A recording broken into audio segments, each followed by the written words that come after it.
You're listening to Leadership Powered by Common Sense with your host, Doug Thorpe. Here's Doug.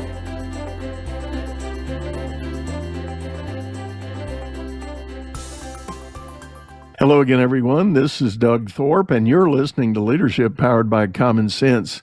I have a great topic today, and it's one that'll be perfectly timed for the start of the new year.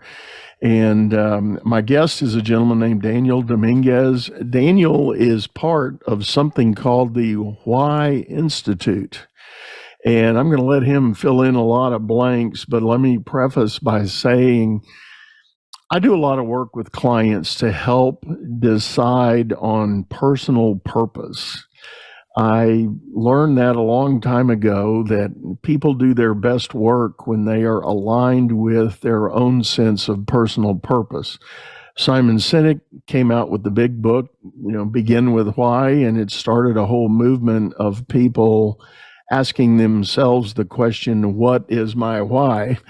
And as we're going to talk about, a lot of people understood the book, but when it got down to really making that your own, there was a struggle there. So Daniel and the group of people he works with have helped perpetuate that and come up with some practical solutions. So that's what we're going to talk about today. So Daniel, welcome to the show. Hey, thanks for having me on, Doug. It's a pleasure to be on. And you're so right. The beginning of the new year is a great time to start thinking about or talking about. And we hear it all the time, right? Everybody hears about what's your why? Why do you do what you do? What's my purpose? What is it? What was I put on this earth to do? And those are tough questions. And especially if you're going through a change or you're starting a new venture, or you're starting at a new job and you work with, you mentor leaders. If you're a leader starting a new position in the new year, those are great questions to ask yourself. How do you communicate who you are to that new group that you're leading? Right. And it is such a fundamental element of effective leadership. And that's what we're about on this show, is helping equip people to take on roles of leadership responsibility and not just learn how to be a slick, productive manager, but be a bona fide leader of people. And there's a big difference in that. And that's another whole show that we can get into and talk about. But today, I really do want to lean into this question of how do I learn and how do I discover my why? When I work with a lot of clients, in fact, just recently, I had a bit of an aha moment with some clients. We had already spent months talking about the nuts and bolts of their business, and I finally challenged them with the question, why do you do this? What is your why? Why did you start this company? Where do you think it's going? What are you trying to serve? What sense of purpose are you fulfilling by running this business that for the moment is driving you crazy, by the way? And the guys were stumped. They were in their 40s, mid 40s. They had never been asked that question. It was just kind of an evolutionary progression to make money, quote, quote. And we have done some great work. They have really grasped the concept of exploring that, and they've really got a whole new lease on life, so to speak. Yeah, it's great that you asked that question. And Nietzsche said, if you have a strong enough why, you can survive anyhow. And it really points to the importance of knowing the why. And when you ask that question, why is it that you started this business? And we work with founders all the time who, when we ask that question, we ask them to go back. What is it that drove you into law, right? What is it that made you start this law firm, 30 years ago, and you've been at it for 30 years. And as you said, you get into the minutia of running a law firm, of adding partners, of adding staff to support those partners, and creating ad campaigns and all the things that come with building that business. Then you go back and say, so we did this recently with a founder whose why was to challenge the status quo and think different. And when we said, so why did you get into this? He said, I wanted to do something I wanted to be that lawyer that was different, that was here to help people, and when we went through the process with him to come out at the end, so we figured out his why, his how, and his what. And his why was to challenge the status quo and think differently. His how was to make sense, and his what was to contribute to the success of others. And then when we put all of that together, so we have your why, your how, and your what, the golden circle that Simon Sinek talked about.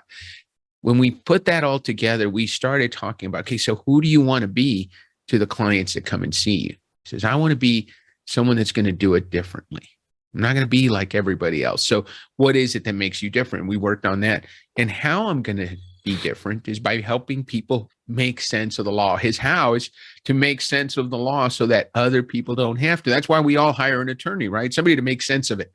We don't want to go to law school and have to represent ourselves. So we hire somebody that can make sense of it. And then he said, at the end of the day, ultimately, what I want to do is contribute to your success. So I put it into 3 very succinct buckets so he could communicate to his clients, hey, I'm here to do it differently. If you want a run-of-the-mill everyday lawyer, go find someone else. I'm going to do it differently. If you want different and out of the box, hire me. If you want somebody to help you make sense of it, hire me. And if you want somebody that cares about you, that's going to do everything they can to make sure you succeed, then you want to hire me. And what that did is it clarified for everybody that he works with what they're getting when they work with him. Yeah. That's who you get. Yeah. So powerful in that. And it just has so many ancillary benefits that, I just recorded a show earlier today, and I was talking with someone. We were talking about branding and brand messaging. And really at the root of it, if you don't think about or don't know your why, you're probably just spinning and trying to figure out your real brand messaging. What do you really want to represent, especially when we're talking about the entrepreneurial environment? Big companies, I think the whys are important, and that's another subject we can talk about. Right. But it's easy to kind of get lost in that giant mass of whatever big corporate has decided for itself. But for the individual that has committed all their resources to go start a business, if you've not really explored that sense of purpose and why, you're ultimately spinning your wheels. And I say that in my humble opinion. Yeah. Well, I think that's, you bring up a great point, understanding your drive. Right. So there's 9 whys. And what we've done at Why Institute, we've created a discovery, a way for coaches to help their clients understand their why. And so there's 9 whys. There's 9 different ways that we have found, and we've done this with over 100,000 people, Doug, but there's 9 different ways that we find people are motivated. And depending on which of those is your primary, that's what gets you out of bed in the morning. For me, it's contribute. For me, I wake up every morning and I want to make a difference in the lives of others. I want to help. I want to go and be part of a greater cause. And so that drives me. That drives me every morning. That's what gets me up out of bed. Now, how I go about it, how I go about contributing is through my why, which is my how of challenging the status quo. So what I do, how I do it is by challenging things, doing things differently, doing things out of the box, and bringing different ideas. So if Doug hires me to come help him to help with the leadership powered by common sense, I'm going to say, hey, Doug, the way I can help you, the way I can contribute to the success of your podcast is by bringing you some different ideas, stuff you might not have thought of, stuff that's out of the box. And what I'm going to bring, what I ultimately will deliver are solutions that make sense. So I'm going to contribute, I'm going to do it differently, and I'm going to help you make sense of it. So again, as you said, I don't spin my wheels. Every morning, I know what I want to do. I want to contribute to the success of others. I want to do it differently, and I want to help people make sense of it.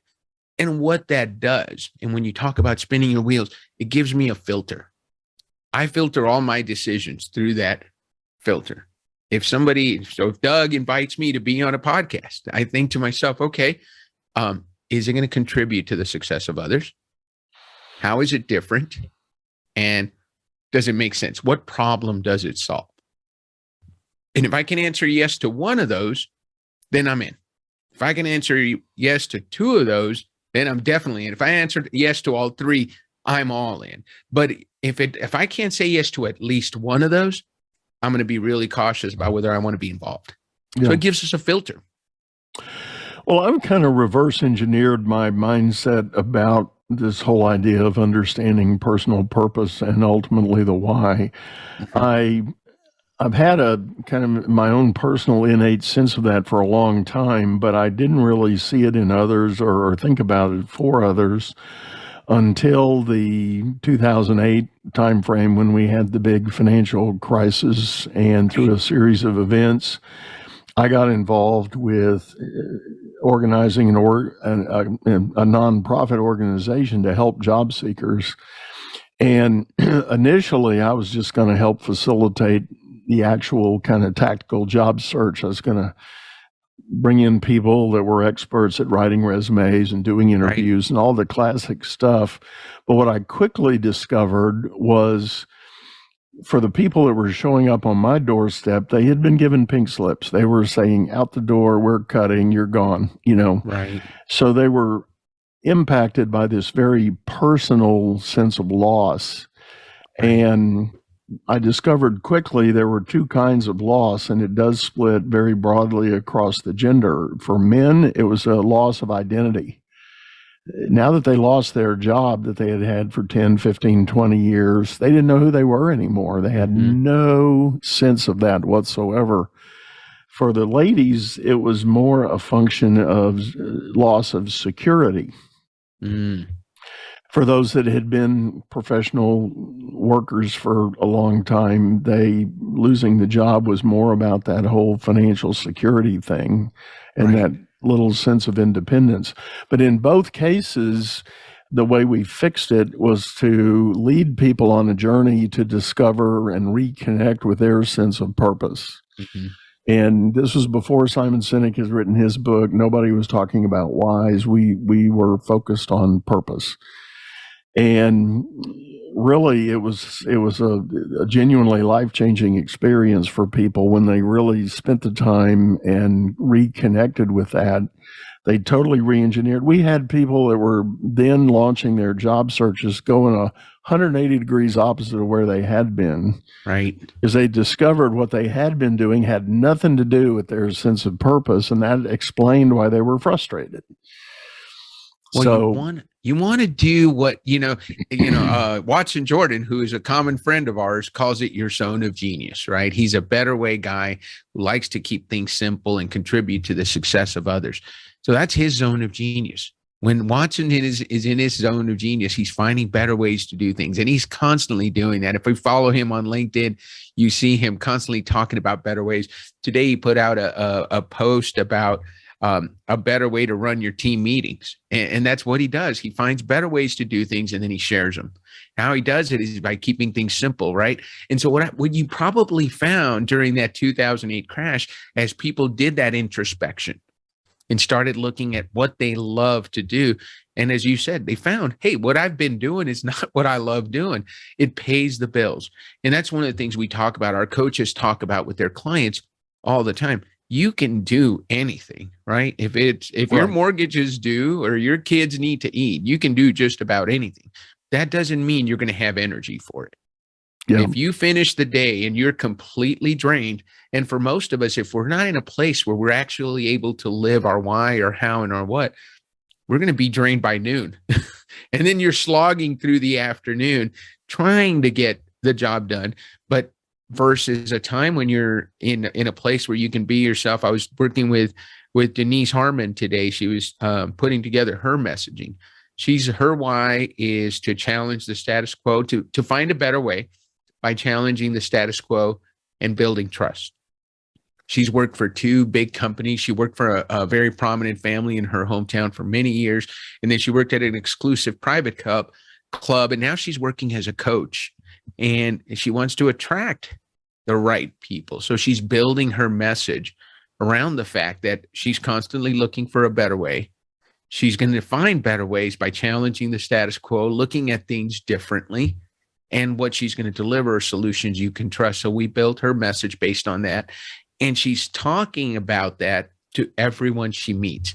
And again, as you said, she's done this throughout her career, working for this prominent family. But how well do you think somebody who's always looking for a better way, is always challenging the status quo, how well do those people do in a corporate environment where there's rules and processes and systems, right? She was in a shell for a long time, right? And she had to, in order to abide by the rules. And now that she can be herself, she can always say, hey, I don't like the way that's being done. I think there's a better way. Guess what? Nobody's telling her she can't. In a corporate environment, you're going to get that a lot. Hey, that sounds like a great idea, Doug. We'll take it into consideration. For now, let's continue doing what we do the way that we've always done it. Right? What was that? Get back on task. Exactly. Do what we pay you to do. We hired you to do this job. We didn't hire you to find a better way to do it. We didn't hire you to challenge the status quo.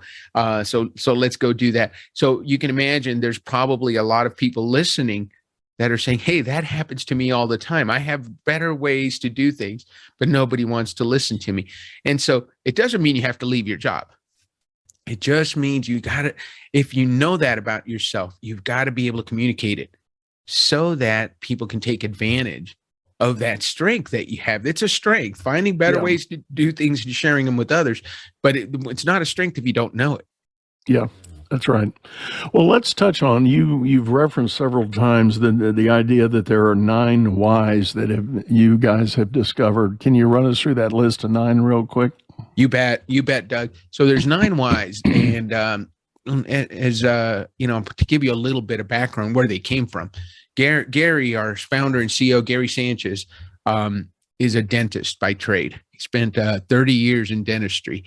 But during that time, he found time to listen to Simon Sinek's TED Talk about 13 years ago. It talked about the golden circle, about discovering your why. Well, what he did that's different than what any of us did, Doug, and I wish we had, because we'd be sharing. The good news is we are sharing this message, but he did something we didn't do. He called Simon up and said, hey, listen to your TED Talk. Can you help me discover my why? Because I want to know my why. And at that time, Simon didn't have a system or a process for that. So Gary set out to find it. He spent 8 months with Simon. They worked together and they helped discover Gary's why. And his why, as we talked about earlier, is to find a better way and share it. So when your why is to find a better way, you say to yourself, well, there's got to be a better way to discover someone's why than to take 8 months with one person one-on-one. Because even if that guy lives another 50 years, that's only 75 people that are going to discover their why. So he set out, he became obsessed with it. And everybody that he met, if he was sitting next to you on a plane, he was going to discover your why. If you were standing next to him in the grocery store line, he was going to ask you about your why. And he did the research. He spent a couple of years just interviewing a couple thousand people. And he asked the question, why do you do what you do? And when you take the discovery, you'll see that he uses the same language that people use to describe their why, contribute to the success of others, build trust. So he built that into a questionnaire that he would walk people through to discover their why. And it would take him a couple hours. And that became something that he started getting known for. As a dentist, all of a sudden, he did this with his dental practice, and he messaged himself differently based on his why. A better way. Life is better with great teeth was what his motto. He was my dentist, so that's how I know.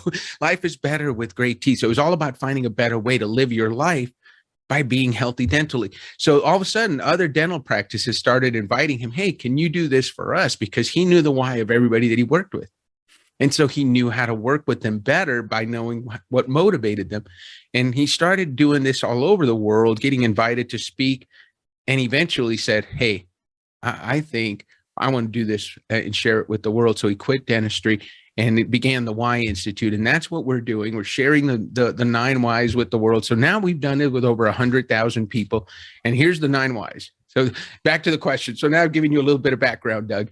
So the 9 whys are, and I'm going to give them to you in the order of most common to the least common. The most common why, the one that a lot of people have, about 22% of the population, is contribute, to make a difference in the lives of others, to make a positive impact, to help. These are people that when you meet them, they're the people that say, How can I help you? And they're always saying yes. Now, the strength of that why is we all love those people. The challenge that they have for themselves is they tend to spread themselves too thin because they're so willing to help everyone. The second one, most common, is trust. People with the why of trust believe that if you trust them and they trust you, sky's the limit. But boy, if you violate their trust, there's going to be a problem, right? So it's very important that we know that about them because we don't want to let them down. If they trust you and you trust them, we're great. Let's make sure if we say we're going to do something, let's do it, right? And often it's, I like to laugh about this, but it's not so much that you don't do it. It's that you didn't tell them you weren't going to do it, right? Give them lots of opportunity to prepare if there's something's not going to get done. The third one is make sense. People with the why of make sense are really good at taking in lots of information and coming up with solutions. They can make sense of things really fast. They're your quick problem solvers. Often they can come across as know-it-alls because they process information faster than most of us. But boy, they love solving problems. You come to them with a problem, they say, Doug, I know what you need to do. And usually pretty quickly. The challenge, obviously, with that why is they tend to leave people behind, right? If you're in a leadership position and your why is make sense, you get things before everybody else does. So you're ready to move on. And everybody's like, hold on, Doug. We're not quite sure what it is that you're doing. So it's understanding that, hey, you figured it out. Now explain it to everybody else. So it's a gift, and it's also something you want to make sure you're careful of. The next one is better way. We've talked about it. People with the why of better way. I mentioned a couple of people, including Gary. These are people who love to find better ways to do things. They can't help themselves. They walk into a room and they'll see a better way to rearrange the room, from the queue at the bathroom to the fuel that powers the space shuttle. They're always looking for a better way to do things and share it. The gift is they love sharing it with others. These are people that always say, hey, found a better way to do this. Doug, let me call my friend Doug. He's going to love hearing that we found a better way to do this. The next one is right way, which is a little different, but so necessary. These are the people that love to do things the right way. They love systems, processes. They're the people that create policies and procedures in a company. These are the people that can create repeatable processes for the genius that a lot of other people in the company create. And they're the ones that we count on to create those systems. They love reliable results. So these are the people you might in a company say, hey, if it ain't broke, don't fix it, right? Okay, it's working. So very important in a company for creating systems and processes. Sometimes not so flexible in terms of trying new things because they want things to be proven. The next one is challenge. We've talked about that one, challenging the status quo. These are the oddballs, the crazies, right? But these are also the creatives. These are the people that are going to look at things differently than anybody else. And so when you're looking for creativity, these are the people you want to go to. These are the people that often say, hey, why do we have to do it that way? And if it wasn't for those people, somebody said, we'd all be driving white Ford Pintos if it wasn't for these people that come up with the different designs and the new colors and all the fun stuff that we all enjoy, the variety of life. There's three left: clarify, mastery, and simplify. Mastery is the why of people who love to learn. These are lifelong learners. If you've met them, these are people who, when they're into something, they learn it at a really deep level.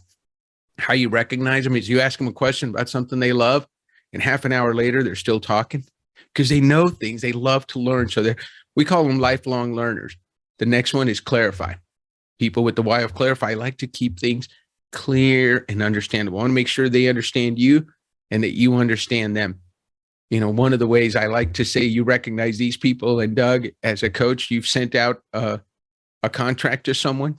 These are the people that send you a 3-page email with questions. The questions on the contract are longer than the actual contract because they want to be clear about everything. And so what's great about them is they have a great attention to detail. We want them reading our contracts because if you don't have attention to detail, they do.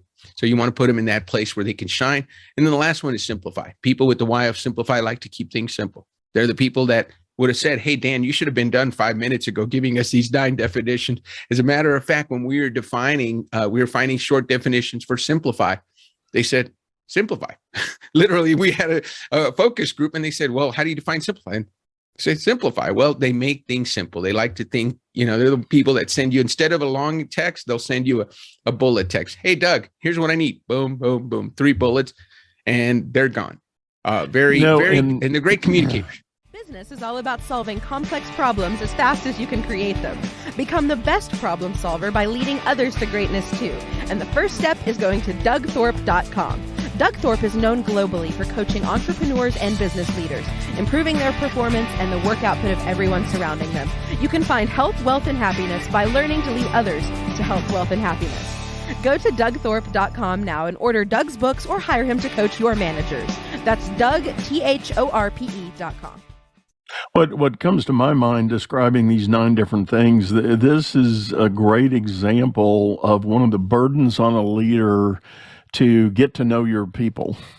And if you can help facilitate the understanding of the why that each of the people on your team have, number one, the obvious, you can better allocate resources. So for all those examples you gave and the roles that people can fulfill and be highly motivated and excited by doing that, you can optimize the talent on your team.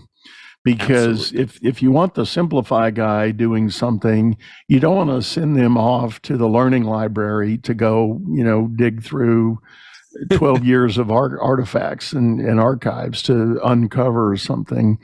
And there are just a lot of other combinations of examples I can think of that as a leader, if you take this on and sort of learn and understand these 9 different whys, you can probably, with, I'm going to presume, pretty minimal training, learn how to ask a few key questions, and you could probably nail it every time with your people. Get them speaking in their own language about their why and their motivation and their ultimate sense of purpose. And if you can tap into that energy, you're going to have a lifer with you. You're going to have somebody that's going to be so excited to get to work, so ready to contribute in their own way and take advantage of everything you're putting up there. No, and I can tell that you've been doing this for a while, Doug, because that's exactly what is so valuable about knowing the whys of the people on your team. You want to get the right people on the right seat on the bus. And it's exactly what you said. Do you want to send your Simplify guy to do the deep, in-depth research on a project that's coming up? No, because it's going to drive him nuts. Can he do it? Yes. Will he do it? Probably. If he's a dedicated employee, he's a dedicated guy to the cause. But why would you send him when you have a mastery person that loves research, loves learning things at a deep level? Let's send that person, and that person not only will get the job done, they'll enjoy it. Right? They'll go and spend 8 hours in the library and come back excited about everything that they learn and create a report. So it's about finding the strengths and putting people in the right seats. Just like you heard me say, Hugh Hornsby is one of our coaches, and he leads a national sales organization. And that's exactly what he did. He became certified, and he's taken all of the people on his team through the process because he wants to know, okay, do I have you in the right place? We often do this with executive teams. And we'll have an executive team and we'll go through and say, oh, maybe that person is in the wrong seat on the bus because they're doing the job, but boy, they're not happy, right? They're a creative person. You don't want to put that person with the why of challenge the status quo and do things differently in your accounting department. Because not only are they not going to like it, you're going to get audited, right? Because they're going to say, why do we have to do it that way? Why do we have to, let's round up, right?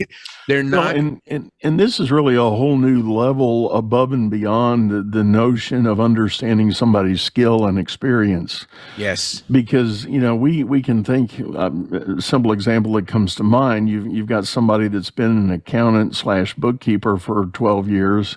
Yeah. All right, they know their bookkeeping and they know the technical nits and gnats of keeping a good set of books. Right. But are they really suited and does that tie properly to their ultimate why? And, you would think if somebody's done that for 12 years, they probably have sort of self-selected whether they're into it or not. But nonetheless, as a leader, being able to really assure yourself that you've got the right person doing the right job. And I know in the book the book is called Traction. It's by Gino Wickman, and he's the founder of the whole entrepreneur operating system idea. It's a popular movement that's taken over a lot of small business thinking. One of the key elements that he talks about is getting the right people in the right role. And he says, don't even think about the people you already have. Take a white paper, draw your organization, define the roles you need, and then go see who you've got that fits in those roles. Right. Giving what we're talking about here, I would argue you take it one step further. It's not just about skills and talent, but do they have that personal drive to be in that role? And I think you hit it on the head, Doug. What the why is about our motivations and our beliefs. What is it that motivates you? What is it that you believe? Because every time we take somebody through understanding their why operating system, their why, their how, and their what, you can take those three statements that my why is to contribute, my how is to challenge the status quo, and my what is to make sense of things. I can very easily turn those into I believe statements. Yeah. I believe that success happens when I contribute to the success of others. I believe that the way to do that is by challenging the status quo and thinking differently. And I believe that helping people make sense of these things will lead to their success. So when you understand what people believe and what motivates them as a leader, you can then tap into another gear that people will have. And, I think one of the things that's uncommon, we can't always do just what we love to do. There are things that we're going to have to do. Like we all have to do taxes, right? And not all of us are great at accounting. And we either have to organize or find somebody to help us organize. But there's a little bit of that stuff that we don't like to do that we have to do. The key is to have people work in their genius zone as much as possible. So find that area that they love to do and give people an opportunity to do that every once in a while. But finding people, I love that you brought up Traction. I'm reading a book by Nir Eyal called Indistractable. And he talks about traction. He says, a lot of people think the opposite of distraction is focus. And the opposite of distraction is traction, right? Traction, distraction. If we just look at the word, and he says, what we want to do is traction is moving forward towards that, the goal that you have, and distraction is moving away from your goal. And I think if you want to move your company, you want to move your team towards the goal that you have them lined up so that they're using their strengths and rowing in the same direction. So there's the skills, which we can have, and then there's, do you love doing that? And I think, Gary would agree with this, that a lot of us sometimes go into a business because it's what everybody expected us to do. Gary's dad was a dentist. His brother was a dentist. Spent 30 years as a dentist. But what really fulfills him is being the CEO and founder of the Why Institute and helping the world discover their why, finding better ways to help people discover their why. That's where he really found his passion after 30 years, because sometimes we default into what we're going to do. Dad was a lawyer, I'm going to be a lawyer. Dad was a mechanic, I'm going to be a mechanic. I'm taking over the shop. And so finding what you love to do, or being able to do what you do in a way that fits your why, is very important. Well, and back to my example of the job seekers I coached and dealt with, and our organization had the good fortune and opportunity we coached about 4,500 people over about a 3-year period. So we had our own sampling, so to speak, of behavioral issues and considerations. And often when you listen to somebody's story, what happened was, they kind of got out of their school years, whether they went to college or not, but they immediately went into the work world. And so often the story was they just took the first job that was available and launched them on a career path. Right. They went to work at a retail store, they went to work at an auto shop, or they went to work down here in Texas in the oil field. Right. And that one thing led to another. They got promoted, they got elevated, they maybe became a manager. And all of a sudden, you're looking in the rearview mirror of a 10, 15-year legacy of a career. And because of the economic downturn, that job was lost. And you're going, so what? Yeah. And I challenged people very specifically as we went on this purpose journey to say, so what? So Right. what? You spent all that time. The industry for the moment has turned their back on you. So Right. let's talk reality here. Right. You're now being forced to make a decision. Why not make the decision that is far more fulfilling and purposeful than what you used to do because you evolved into that job? Mm-hmm. And, not everybody embraced that. Not everybody drank that Kool-Aid. But for the people that did, I can promise you, and to this day, I get called. In fact, I got a call earlier today from one of the guys that was in that program. And he said, what you guys told us and taught us, he said, to this day, I feel blessed because I changed gears. I went another direction. And I'm so very happy I did. Doug, that's a great point. So often you see, and isn't it true of a lot of things, right? Something that something that should be devastating. You've been in this industry for 20 years. You're really good at it. You're respected, and all of a sudden you don't have that job anymore. So you're not defined by that job. You are one of our coaches posted something about today. He said your YOS is kind of like the features and benefits of you. And I thought it was a great way to put it. If your why is better way, if your how is to challenge, and your what is to build trust, hey, these are the features and benefits. If you get, and let's say that was your YOS, Doug. Hey, so if you're getting Doug, you're going to get somebody that's always going to look for a better way. That's a feature. The benefit is he's going to have lots of ideas. And he's going to bring them to you. And if they're going to be better ways of doing things. Now, how he's going to do that is by challenging the status quo. So not only is he going to bring ideas, going to bring different ideas, way out of the box ideas. So that's the feature. Benefit is you're never going to run out of ideas, and he's a trusted person. If he says he's going to do it, you can trust that he's going to do it. So, hey, there's your features, there's your benefits. Where can you use that in your organization? Where do you map that as a leader? Where do you need somebody that has those traits? And oh, by the way, what are the skills? A lot of times, and I hear a lot of employers say that nowadays, you look for the person, and then you can teach them the skills. Skills aren't that hard, right? Getting that person that's going to enjoy doing that deep research. Man, we can teach them how to use the library. We can teach them how to use the Dewey Decimal System. Does anybody even use that anymore? I think everything's Google nowadays. But we can teach them how to navigate the archives. But we can't teach them to love navigating the archives and reading and creating all those footnotes and all the information that we need in the background when it takes somebody with the why of mastery to do that. Yeah. Well, that opens up another whole thing that unfortunately we're not going to have time for, but I just thought about it. And that is, in the process, if you're a business owner or leading a business unit, and you find yourself in the process of needing to hire people, too often we do start with an assessment of skills and experience.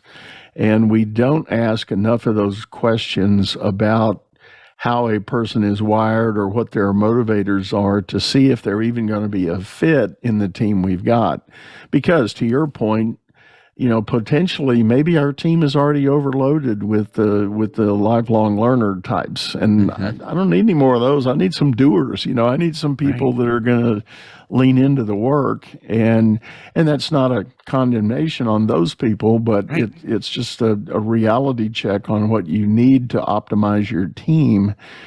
So don't go shopping for a guy that has skills X, Y, and Z just because you think that's what you need, but look at this personal why idea of what slot on your team do you need filled that you don't have now, and which why is the right answer for that.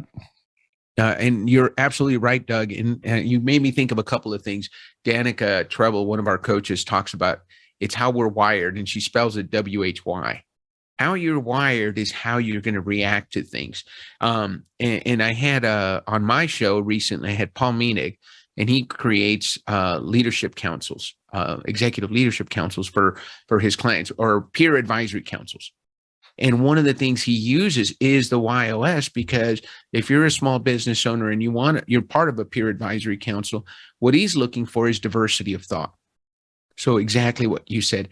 If you have a bunch of masteries in the group, and let's pick on that one because you brought it up, these are lifelong learners, deep thinkers, and they're going to, when you ask them a question, they're going to research it and find out what happens in that group. And we had it happen. I was working with an ICF coach in Arizona, and she went to do work with a group, and they had a bunch of mastery people in it.